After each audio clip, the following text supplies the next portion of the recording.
பெட்டிக்குள்ள இருந்து செத்து போன மம்மி வெளியில வந்தா என்ன நடக்கும்?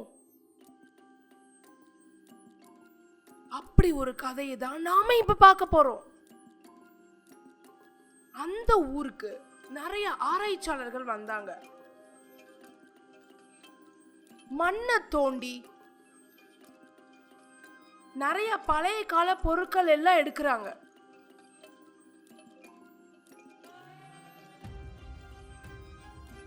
ஒரு இடத்த தோண்டிக்கிட்டு இருக்கிறப்போ ஒரு பெட்டி தெரியுது. அப்போ தோண்டிக்கிட்டு இருந்தவனுக்கும் பக்கத்துல இருந்தவனுக்கும் ரொம்ப தூக்கம் வந்துச்சு. சரி, நாளைக்கு மிச்சத்தை தோண்டுவோண்டா, இப்போ ரொம்ப டயர்டா இருக்கு அப்படின்ட்டு பக்கத்துல இருந்த கூடாரத்துல போய் படுக்க போயிட்டாங்க.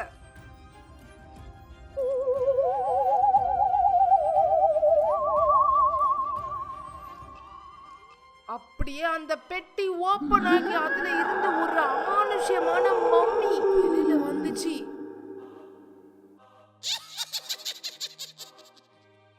ஊருக்குள்ள நடக்க ஆரம்பிச்சது.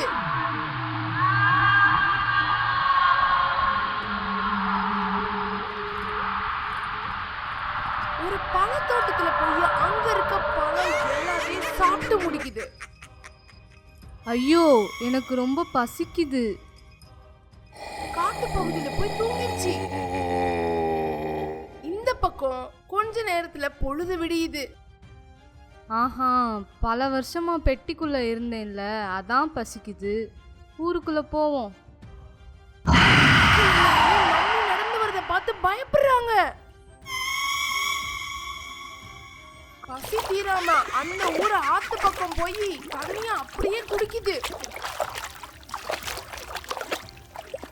தண்ணி எல்லாம் வத்தி போகுது. போய் கடைகள்ல இருக்கிற உணவுப் பொருட்கள் எல்லாம் எடுத்து சாப்பிடுது. இத பார்த்து மக்கள் பயந்து போறாங்க. மம்மிக்கு பசி அடங்கல. வீட்டுக்குள்ள போகுது. அங்க இருக்கிற ஃப்ரிட்ஜ பாக்குது. என்னடா இது புதுசா இருக்கே? மம்மி அதுல இருக்க கூல் ட்ரிங்க்ஸ் எல்லாம் எடுத்து குடிக்குது. அங்க நடக்கிற மக்களை தூக்கிட்டு போய் சாப்பிடுது. குழந்தைகளை தூக்கிட்டு போயிடுது. மறுபடியும் சாப்பிடுறதுக்காக பொண்ணை தூக்கிட்டு போகுது.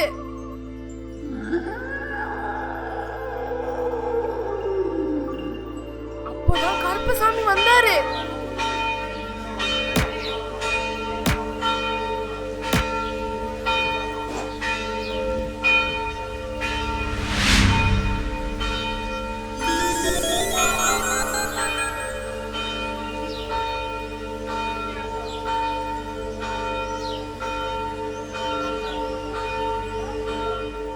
கருப்பசாமி, நிறுத்துங்க. எனக்கு பசிக்குது. நான் என்ன பண்ணுவேன்? நீ உயிரோட இருந்தாதான் பசிக்கும். போ, உனக்கு முக்தி அளிக்கிறேன். நீ பாதாள உலகத்திலே இரு. நான் திரும்பி வருவேன்.